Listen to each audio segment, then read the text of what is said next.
Hi, welcome to the Gooder Podcast. I'm your host, Diana Freich. As partner and CMO of Retail Voodoo, an award-winning branding agency, I have met and worked with some of the most amazing women in the naturals industry, food, beverage, wellness, fitness. And as such, I decided to create the Gooder Podcast to interview these great people and subject matter experts and have them share their insights and expertise to help businesses all around the world become gooder. Today, we get to welcome Ms. Thereasa Black. She is the founder and CEO of Amore Congelato.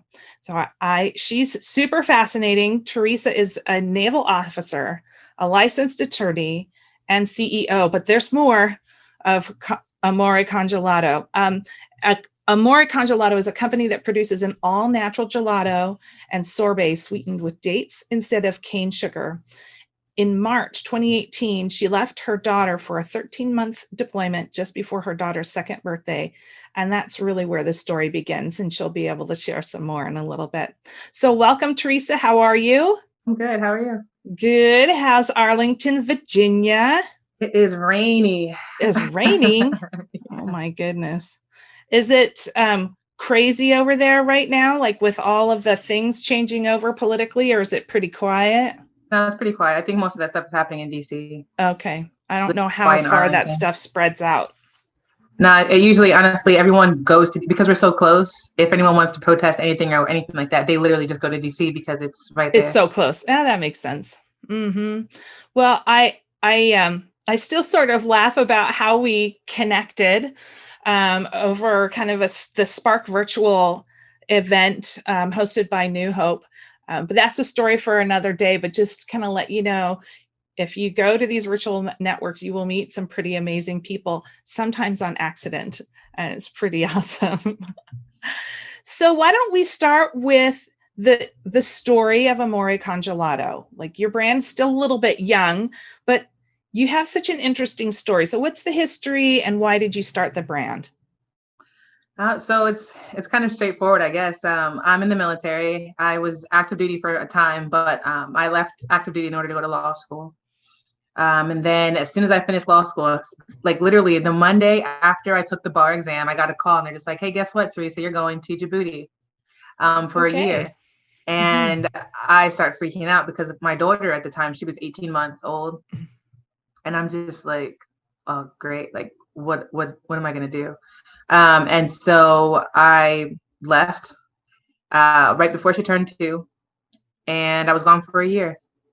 And the last thing that she and I shared, I threw a birthday party for her since I was going to miss her actual birthday, and she doesn't know when her birthday is. So I just did it the night before I left, and I made her an ice cream cookie cake. And then I left the next morning, and so I literally cried every day for a year, like literally cried. I knew that. I mean, she was having a really tough time with me being gone because I'm a single mom. And so she's living in a new house, a new state, like everything was brand new for her. And she's doing it by herself, you know? Yeah. And so like, it was really tough on her, but like me, it was horrible on me as well. Yeah. And so like, I knew that I could not survive another deployment, and I knew that she couldn't either. And so I knew I had to get out of the military. And so while I was gone, I literally started building up this company, and I didn't even have a product yet. I just knew I had to start my own company. So I did a ton of research.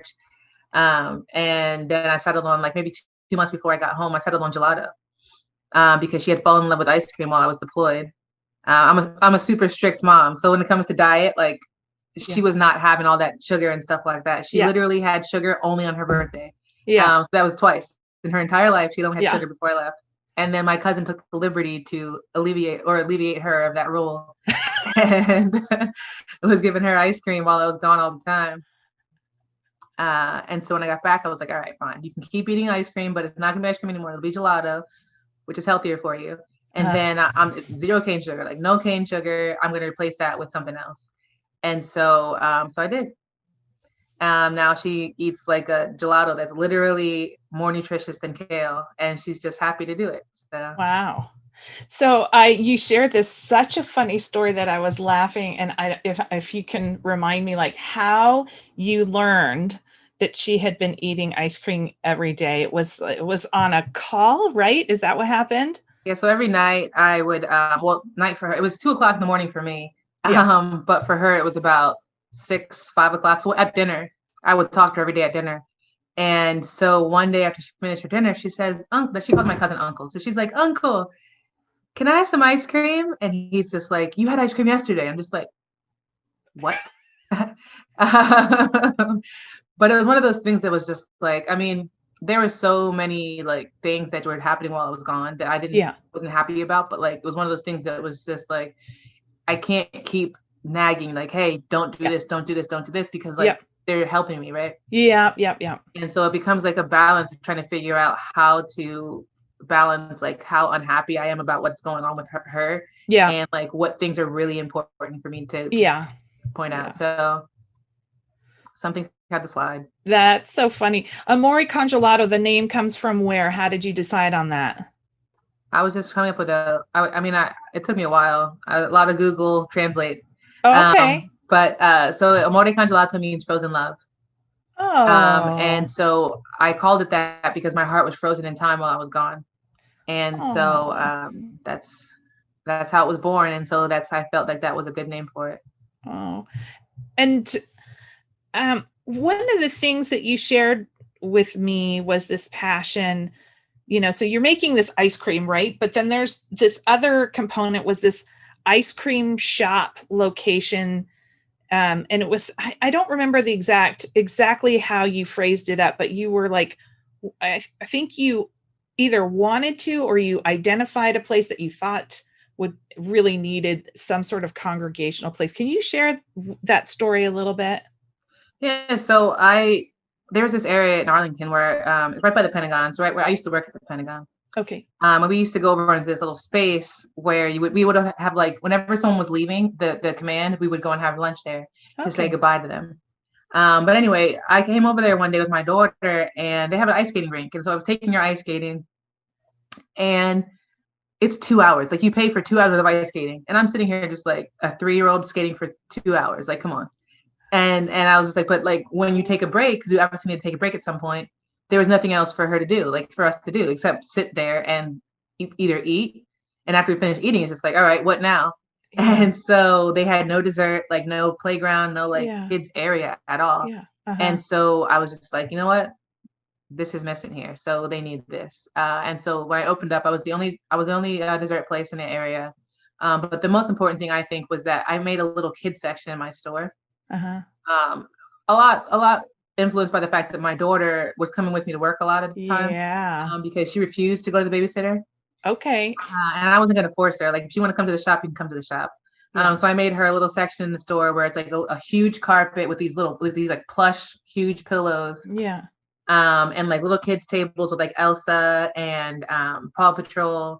Sure. And I had like so many toys, so many books, Play-Doh, coloring books. Like, you could come there and do whatever. And so what I saw, what was happening, the whole idea was that the kids would see it, they would come in and they can hang out, while their parents are just getting that break that they desperately need. Yeah. And so that's exactly what it ended up being. It was, the kids would, like, the family would walk into my store, and literally the kids would just immediately go over to the kids section. Like, they didn't even have to be told that they, Mommy, hot chocolate, and they just went over. And you know what I mean? So it was like, and then they would just sit there and play. And my daughter loved it because she had new friends all the time. Yes. But also she had kids that would come back just to play with her. And like, I told the parents, I was like, don't feel that you have to buy anything, because you don't.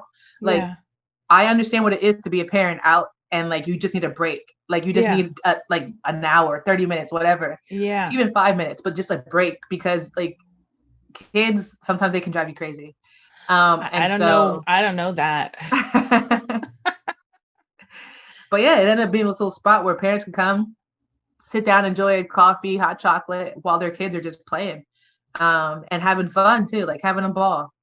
So it was a nice little break for them, and for the kids. And for you. So how is it, has she become kind of like a little, I don't know, co-conspirator partner in this project, or is she just this kid that, some families have the kids kind of integrally involved, and she's still young, but it sounds like she's having an influence on some of the things that you're doing outside of the brand itself. Well, yeah, she's pretty small, so I mean, she'll come into the shop. I mean, now she doesn't like the shop so much because COVID, she can't, the other kids aren't coming into the store, so she doesn't have anybody to play with, and so she'll be sitting in there bored. But she'll come in there and she'll, mommy, can I help sweep at the end of the night? Can I help to sweep?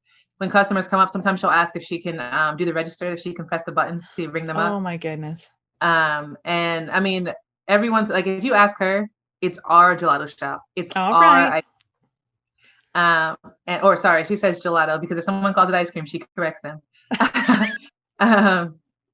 But yeah, I mean, I try to let her be involved in it, and she's already telling me, when I grow up, I'm gonna live at your house forever, and we're gonna work at this store. And I'm just like, no, you're not, Bella. When you grow up, you're not gonna want to do this. And she goes, yes, I will. So it's like this whole thing. But I told her, like, if you want to work here, you can work here. If you don't want to, then you don't have to. But it's like, I want to make sure that she knows that she doesn't have to do this just because I'm doing it. But yeah, she's helped make gelato before. Like, we had a class trip for her class to the shop. They learned, we did a virtual class trip. Sure. They learned how to make gelato, and she was helping me make it for the class and stuff like that. So it was like, she likes it when she likes it, and when she doesn't, she doesn't. So yeah. I don't try to force anything on her. Yeah. Well, I noticed that, a lot of brands in this kind of frozen treats and ice cream and gelato space kind of straddle between having scoop shops and the CPG brand. Is there one that you're liking more than the other? Kind of hard to know right now, because I guess your shop isn't getting that kind of foot traffic that it would because of COVID. So it might not be a fair assessment at this time. But is there a part that do you like the scoop shop component? Is that fun? Or are you more on the CPG strategy, charts and graphs, get this stuff out in the marketplace type of person? Well, I'm actually only just now breaking into the grocery store realm. Okay. And I mean, it's complicated because the reality is that when you're in grocery stores, for ice cream anyway, you're at the will of the distributors and the grocery stores themselves, and so they can set the prices. Yes. And they make sure that they get everything out of you that they can get. So they make it so that you get as small of a margin, if anything at all, as possible. And until you're a huge national brand that's like really selling, you don't make any money. You're losing money the entire time. And so it's complicated because the only way really to like really get your brand become national is to get into grocery stores. I mean, you can open up scoop shops, but like it takes a lot longer. Yeah. It's more expensive too. Yeah. But well, no, actually it's more expensive it's complicated, I guess. I mean, if you want to actually grow nationally and do all that stuff, it's more expensive to do it with the grocery side of things. Really? Until a certain point. So there's a certain point where it gets cheaper. But at the beginning, like, no, there's not even a question. It's super expensive, and you're not really making anything. So you're like, and when I say not really, I mean you're not making anything at all. Yeah. And you're actually usually in the negative when you go into grocery. So at the beginning, at least, and that's for a while. I see. So even as you start to gain popularity. So I mean, reality is that I think trying to do both at the same time helps out, because all the money that you're losing grocery store side, you can make up for it with the store. Gotcha. So hopefully you can break even as opposed to just going straight into the negative. Yeah. I think it's just trying to find the right balance. Okay. I was investigating your brand and your website a little bit more as I was, putting up my notes together. And you have this really awesome comparison chart on your website, this us versus them. I love that you're going after some big guys, or big, like really big brands when you're comparing nutritional values. You even go after kale, like you're comparing your product to kale, which is super fun. Why is that an important part of your brand story? It's what helps us stand out. So the reality is that, yeah, you could eat the other things, right? Well, one, we've beaten them all in taste tests. So we've done blind taste tests and people have chosen our product over the competition.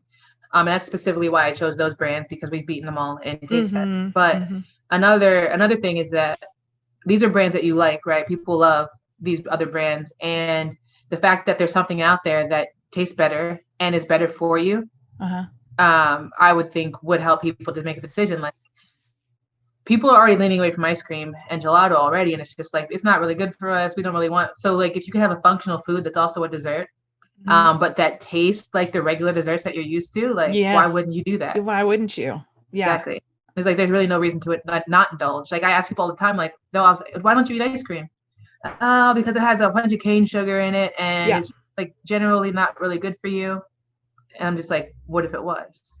And then the light bulb goes off, and they're like, okay, I'll try it. And they like go home with like 3 pints. So it's one of those things. It's just like, it makes us different. And then like we have this line of oat milk gelatos as well. And these are dairy-free gelato. And out of all the oat milk ice creams that are on the market, they all use cane sugar, every single one of them. Mm-hmm. And even like the gelatos, like every single gelato that's out there uses cane sugar. The only option to have a non-cane sugar dessert for in those categories is to come to Amore Congelato. Soon to be Bon Appetit Sweet, by the way. Oh, okay. What's that about?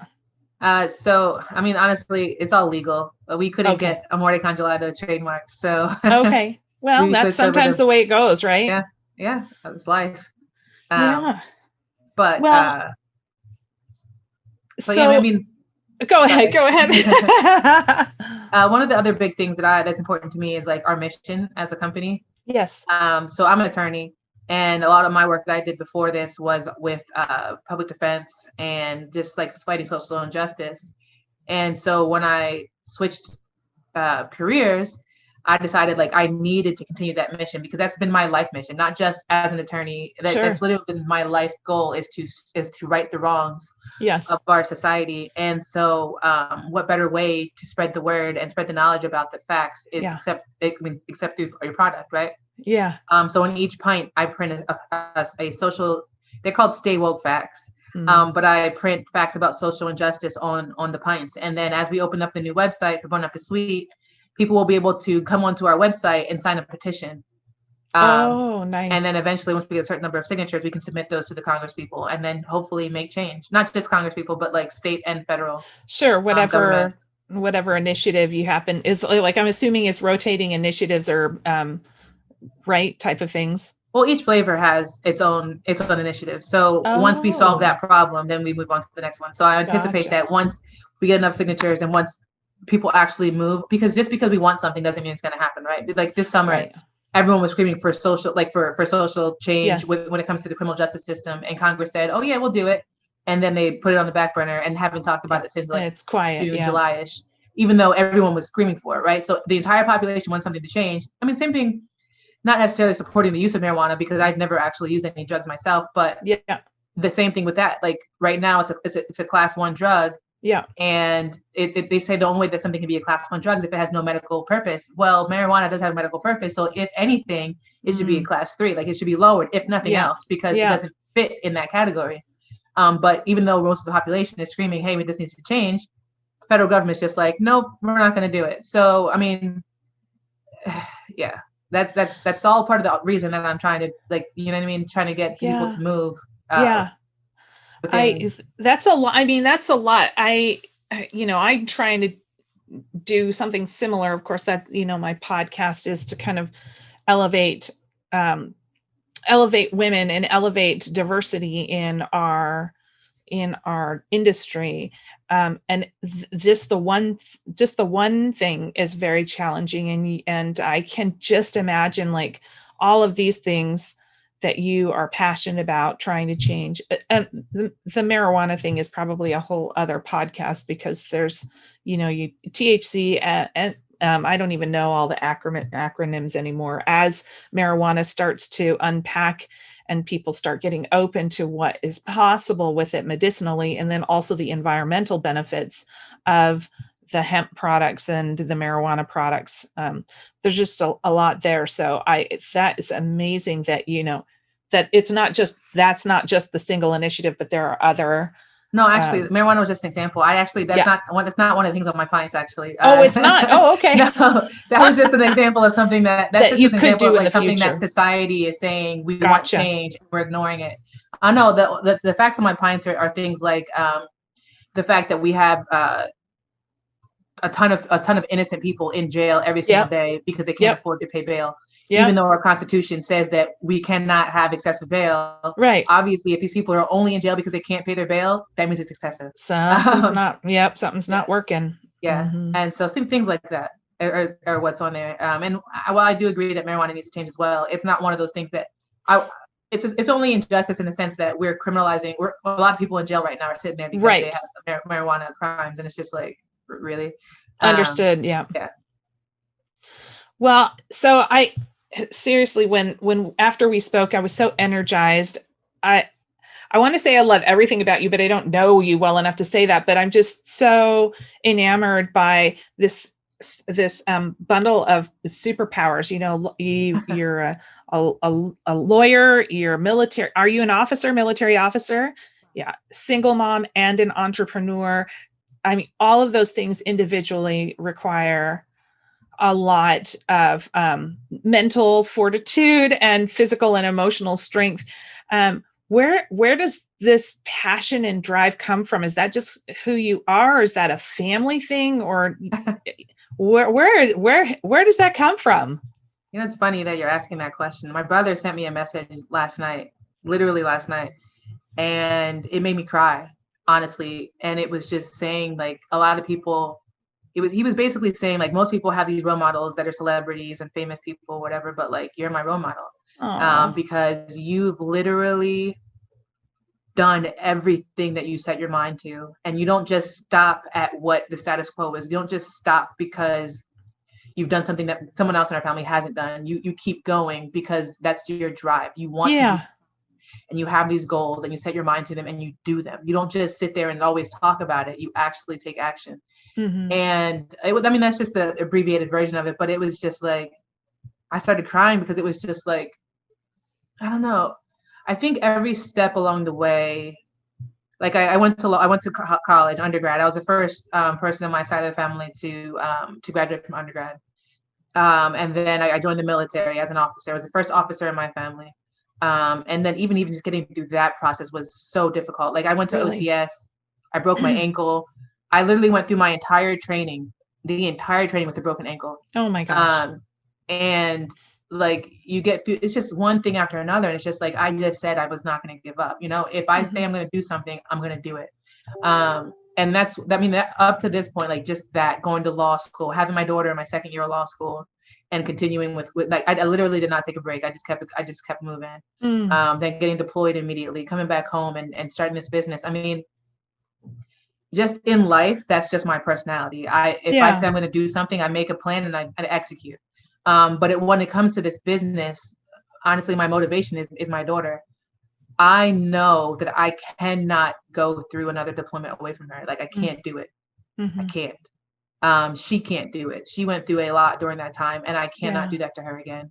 And so it's not just about building this company so that she has something financially, like, to look like to hold her up, because reality is that I'm a single mom, but like, I'm a truly single mom. Like, financially, everything is up to me. I get no money from anybody else, no outside source. And it's like, everything about her life is in my hands, and I need to set her up so that she's taken care of. But like, just beside that it's also just the fact that, like, and he pointed this out too, it's just like, she sees you every single day, and she sees what you're doing, and she might not understand it right now at 4, but when she gets older and she looks back at everything that you did to make sure that she was in a position to succeed in life, like, that's something that you can't pay for that. Like, that's just every decision that I make is something that she's going to see later on and say, that was a good choice, that was a bad choice, or like, maybe I need to do this. Like, you know what I mean? So it's everything. Yeah. The military component, and I'm curious. I mean, I feel like the business exists because of who you are and because of the deployment. But I wonder, are there other things that having a military service or military background has served you well as you've created this brand and have grown this brand? I mean, being in the military always helps you as an entrepreneur. Mainly, in my personal opinion, the best thing about being in the military and having to transfer into this line is that when you're in the military, when you're on deployment, like, you're in a high stress, high paced environment for extended. And most people, not regular people, but most people just can't handle that type of stress. When you're in the military and you're on deployment, like, you don't have any choice but to handle it. And so Gotcha. that teaches you how to deal with certain situations. And so once you become an entrepreneur, it's not, I mean, the levels are nowhere close to that high. It's not like if you fail, someone's going to die in most cases, depending on what you're doing. But like, the point is that you're still in a high stress, fast paced environment. It's just that being in that high stress, fast paced environment trains you to be prepared for this, and succeed. And then the other thing that the military helps you with is that when you have a mission, everybody sits down and says, this is our plan B, right? Yeah. Well, what if you're in the middle of that mission and plan A fails? You have to be able to immediately come up with a new option that will also help you succeed in this mission immediately. So it teaches you how to pivot, which is like the key to being a business person, is that you have to be able to pivot. Yes. And in the military, it's like, all right, this failed, pivot.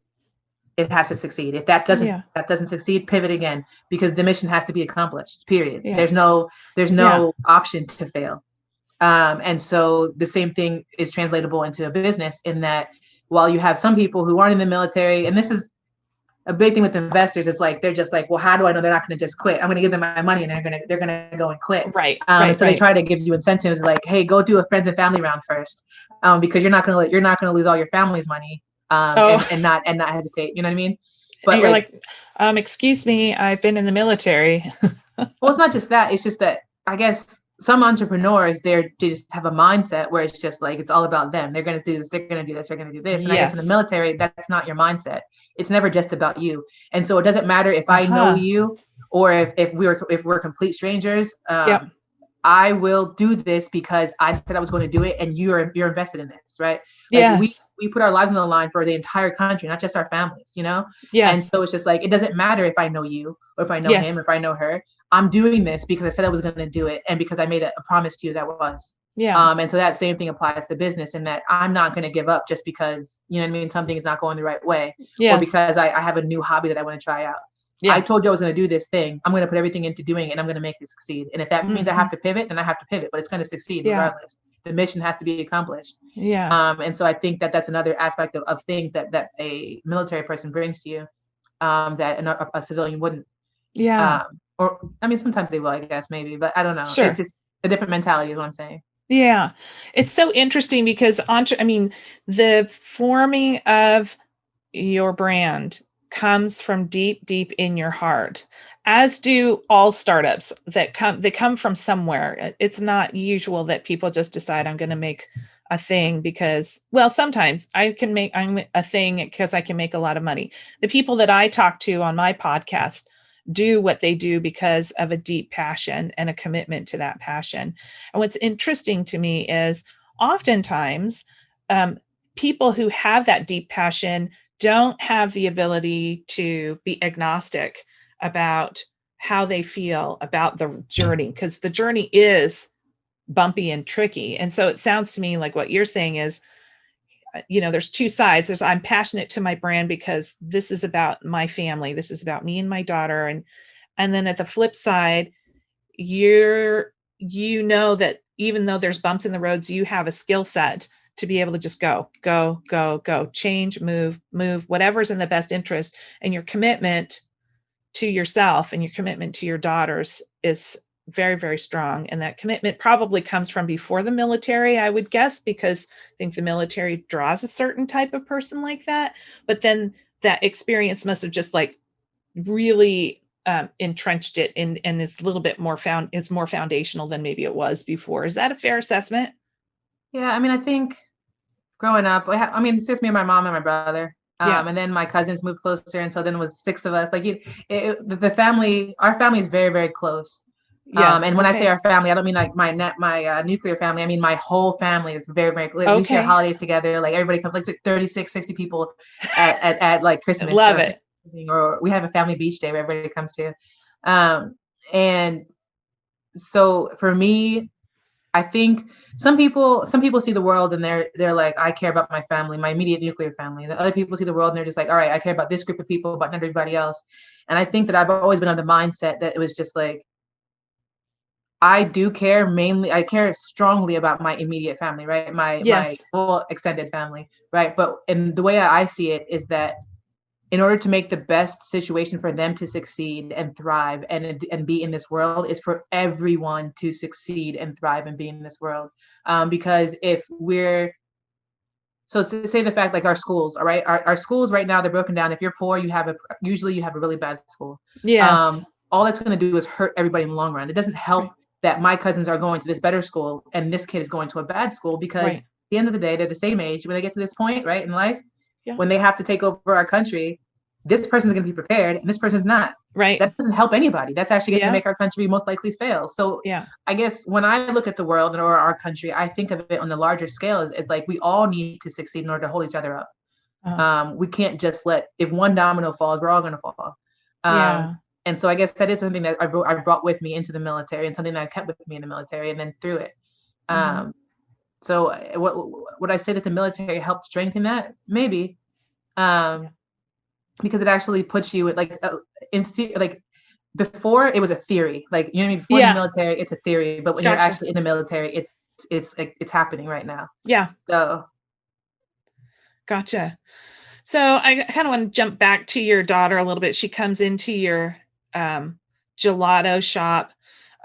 You know, this kind of feels like a little bit of a tricky question, but when you're, you know, single mom and you've got a business and your daughter wants to be with you, sometimes she doesn't want to be with you. She's 4. Everybody knows what 4-year-olds are like.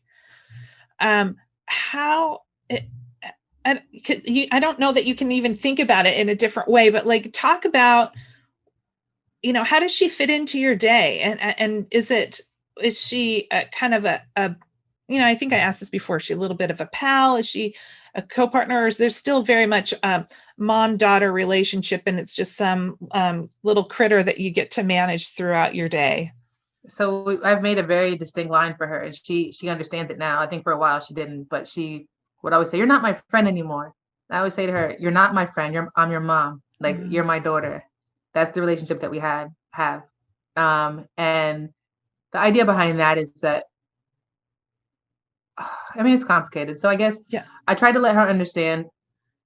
I've rescheduled my entire day in order to fit around her. Because at the very beginning, I was working, and she was coming with me, and she was at the shop, and it was like she had a full-time job, which wasn't fair to her. Yeah. And so I figured out how to change my schedule around, get employees in there certain times, certain days of the week, made sure I was home by a certain time so she can get to bed on time for school the next morning.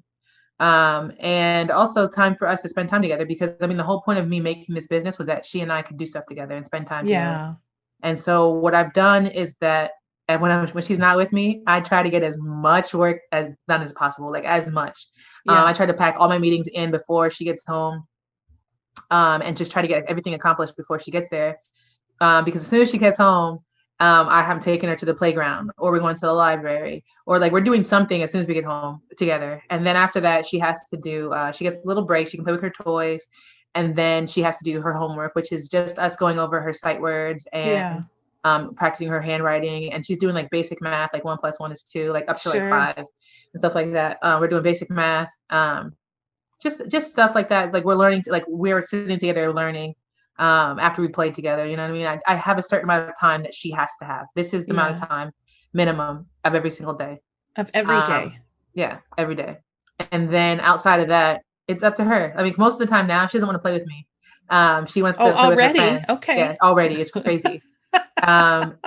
She says, "Mommy, I want to go play with my friends." And so what we do is we have a little enclave where we live at my house. And so I'll go outside, sit in my little lawn chair and hook my computer up to the internet on my phone, and then watch her play with her friends while I work and she plays.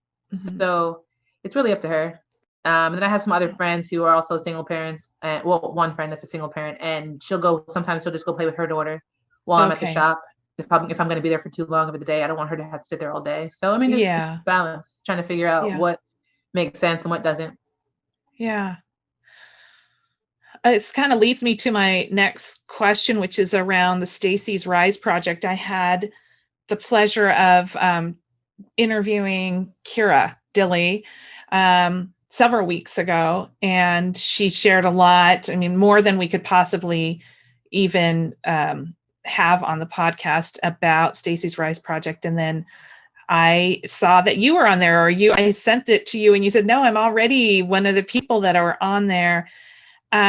Really, this female founder brands initiative that Stacy's Rise is doing. Tell us more about how that opportunity came about and what kind of support and mentoring is the program giving you right now? So I applied for the program just like everybody else did, right? Sure. And I was picked up. They give us a grant initially. They linked me up. So the thing actually is that I'm not 100% sure. It's complicated because so I applied for a Hello Alice grant, and then with Hello Alice, that came the Stacy's Rise. That came together. They came together. So the grant was being funded by Stacy's Rise. And then it's complicated because I don't know. Most of the time, I'm just getting emails from either Stacy's Rise or Hello Alice. But essentially, what it is like you're part of these programs, and then it's like a tree. They're a tree. They're the trunk. Those two are the trunks. Gotcha. And then they have just all these branches, and so I never know who is the person who like. Hey, there's this opportunity. They wanted to like for you to be a part of it. Like these are the emails I get all the time. And so like there's just like I have a mentor that her name is Phyllis Newhouse.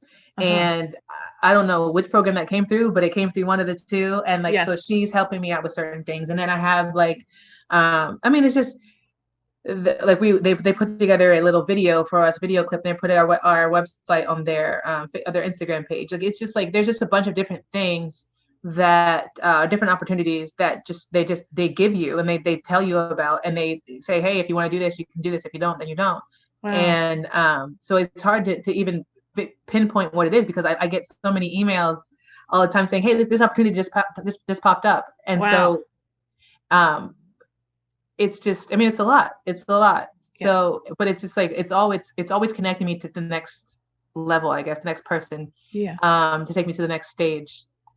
So when you say you have a mentor, is this overall business, or is this from a brand management standpoint, or how does I'm just curious how the program works for you from the recipient side. I've heard about it from the program to people who generate the program, but from the recipient side, did you have like weekly meetings, or is it really genuinely whatever your need is, they're there for you, or how does that show up? I think it's complicated because so like I was part of another program called Mass Challenge. And with that one, you get a mentor and you pick your own mentor and they have to pick you. So it's like a marriage type of thing, right? I see. In those situations, I picked someone so I have goals for my company and I pick someone that's in that specific area. And then they say, okay, yeah, I can help you with that.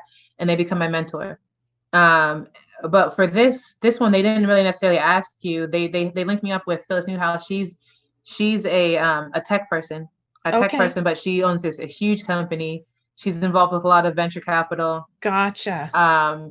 She gives me advice on that, like what's the next thing that you can create, like because I'm a CPG company, right? And the complicated thing about CPG is that investors, if they don't already invest in CPG, it's difficult to find investors because they're not interested in food. Right. And so when they're having the way whether or not they're going to invest in the next heart pacemaker or the next gelato that's going to help prevent you from having to need that pacemaker, they're going to say, I'm going to go with the pacemaker. Right. And so it's like she's been encouraging me like, hey, Tereasa, you need to figure out technology that will go along with your product. And I actually figured it out. And I'm just in the process of trying to develop it myself because I don't have any background in chemistry. And basically this entire project, like my entire company has been a bunch of research for me because I mean, gelato is all about chemistry.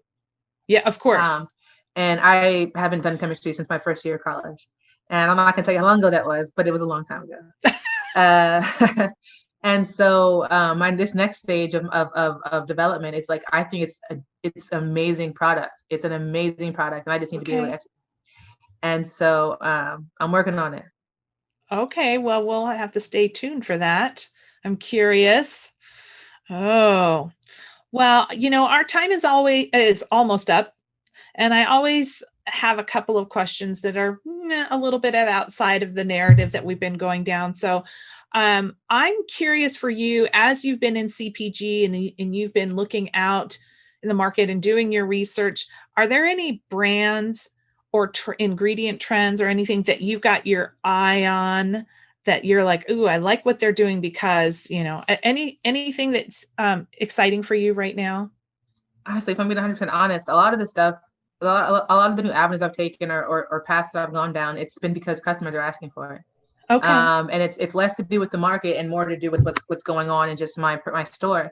And it just so happens that a lot of the times that's what other people are looking for. Like even when it comes to the gelato, like taking out the cane sugar, it just so happened that that's actually where ice cream's going right now. So ice cream, a lot of people, most of the ice cream companies that are not using cane sugar, they're using alcohol sugars or stevia or something like that, which is not really actually good for you. It makes your body think it's about to get sugar and then it doesn't, and then it's like causes this whole reaction. Anyway, the point is that I made this product because this is what I thought, this is what I wanted for my daughter, and then it just so happened that this is where the market was going.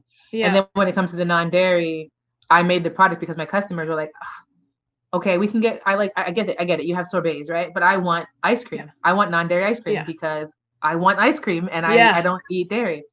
And so I created this product. And I used oat milk because my daughter's allergic to soy, so I'm not gonna make something that she can't eat. And then a lot of other kids are allergic to nuts. And so I'm not gonna put almond milk in my stuff because then none of them can eat it either. Right. And so it was just like, well, what's the next best alternative? And I was just like, oat milk. Hello. And so I think like I don't base what I do in my company off of market trends, even though I guess that would be a smart way to do it. It just so happens that I'm doing things and it happens to be the market trend. Yeah.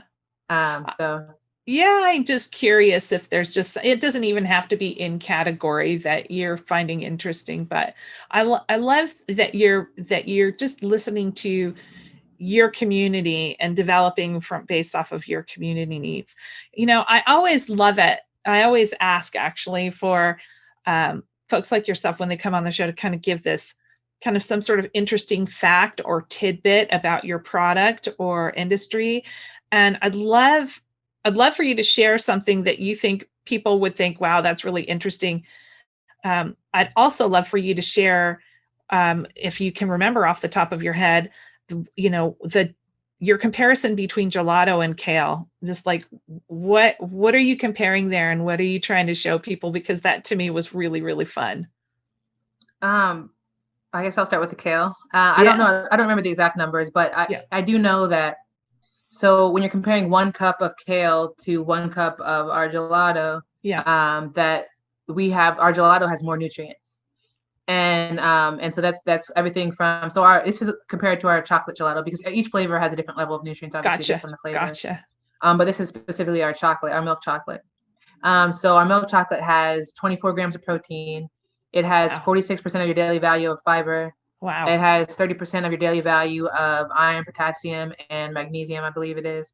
It has 60% of your daily value of calcium. So the idea is just that like it would take 6 cups of kale to nutritionally equal one pint of our gelato. Wow. And so that's a fun fact. Yeah, I love it. Yeah. And then when it comes to our oat milk, if you buy it from the shop, our oat milk gelato has elevated levels of nutrients as well. So it has a high level of calcium and iron and all that jazz. But it also gives you 86% of your daily value of fiber, which for older people who are not supposed to be drinking milk and have issues with their heart and everything like that, it's a better product for them. It helps them, like it gives them the taste of ice cream, their favorite dessert, and then they also get that fiber aspect of it. So it helps with the, the movement. Yes. Helps with the movement. Yep. That's so funny. A fun fact about ice cream. Well, actually, the funnest fact is what I learned as I was learning how to make it is that. So when you're making gelato, there's a rule in gelato actually that you cannot replace more than 20% of the cane sugar. You can't. Because it just the balance of it's just chemistry, right? You need a certain number of solids, certain number of fat, like a certain amount of fat, a certain amount of sugar, because ice, the thing that keeps ice from freezing into ice is the sugar. Oh, really? Yeah, and that's what makes it scoopable. And so when you replace all that sugar, you have to figure out something else to replace it with. And so like I was saying earlier, when you replace it with like stevia and sugar alcohols, your body's gearing up to take in certain things. And then when it doesn't get it, it's just like, where's that thing. So like, if you're ever wondering why you start binging, you start fiending for like certain foods after you've eaten one of these healthier ice creams. Yeah. That's why. Well, that's the diet soda phenomenon too, yeah. right? Yeah. It's the same concept. Yes, ma'am. Yes. Interesting. Yeah. And so at least this way you're getting the fruits, like literally it's all fruit-based sweeteners in my gelato. So you're getting that sugar, but it's like coming in a better way than what you would have gotten if you had eaten cane sugar. So this next question I'm going to ask you seems like insane based off of your life as a single mom and an entrepreneur, but how are you keeping yourself sane these days? It's funny, when I was in law school, before I had my daughter, we were all sitting down. I was part of this clinic, and they would always make us sit down, or actually, I guess it was after my daughter, but they would make us sit down. They had a wellness session. Okay. And so they were telling us that we need to take time to take a break. Yeah. In our days, and they asked everybody. They went around the room and asked everybody, "What do you like? How do you take breaks? Like, what do you do to relax?" And they got to me, and I was just like, well, what do you do when you're taking a break? And I was just like, I don't really do that. They're like, what do you mean? I was just like, I'm never not thinking.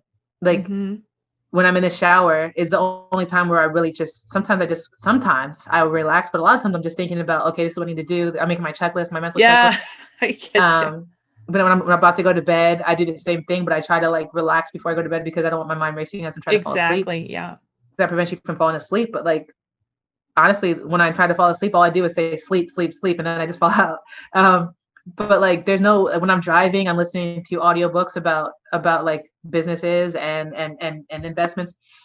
It's like, I don't even know what it means to take a break, really. And I think that's a bad thing, because everybody needs to take a break. So what I've been trying to do is, I got this bed because my back's always giving me problems. And so I got this bed that like, you push the button and it puts you to zero, like zero gravity. Yes. And so it helps your back to like just relax. And then when you put it back flat, I can't explain the feeling, but like, it's just all the muscles are just like stretched out and relaxed. Really? It's like amazing. And so, what I've been doing lately, I just got that bed the other day. So what I've been doing now is like, when I go into the G, you're only supposed to stay there for like 20 minutes. And so when I do that, I'll watch something on Netflix or I'll watch something on Amazon Prime, like just the time where I can just like be like, just not think. And it's usually a comedy, because if it's too much of a thriller, I have to think too much. And so that's it. I mean, honestly, well, when I play with my daughter, I also get that break, but I'm still usually thinking about work at that time. But it's tough not to. Yeah, I know. I can completely relate to you. I have a hard time, and it's an effort on my part right now to kind of go, the brain needs a break. Like, okay, I know you like to work, but the brain needs a break, reset, go for a walk or something. So I'm working on that myself. I can completely relate to that. Before we go, I'd love for folks to know who are interested in connecting with you, what the best way to connect with you is. Do you prefer LinkedIn, or do you want people to just send you an email? LinkedIn's fine, but my name is spelled really weird, so it's a lot of people can't find me. So my email address is CEO at Amore Congelato. So that's AM as in Mike, ORECON as in November, GELATO. Okay. But if you want to find me on LinkedIn, my name is spelled there as I guess if you live with your name long enough, you help people along. I have the same with my last name too. Yeah. So yes. Well, I really want to thank you for giving me your time. I know it's very, very precious, and thank you for sharing with us. And I wish you luck as you continue to grow your business, and wish you luck with your 4-year-old daughter. and honestly, thank you, outside of the work that you're doing in CPG, thank you for your service to our country. It's such a pleasure to meet you. And I'm just honored that you gave me some time today. So thank you for having me. I really appreciate it. Of course. This episode is sponsored by Retail Voodoo, a creative marketing firm specializing in growing, fixing, and reinventing brands in the food, beverage, wellness, and fitness industries. If your naturals brand is in need of positioning, package design, or marketing activation, we're here to help. You can find more information at retail-voodoo.com. And so there you go. I hope you enjoyed this episode. Thank you so much for hanging out with us today. And if you haven't already, be sure to subscribe to this channel and share with your network. Until next time, be well and do gooder.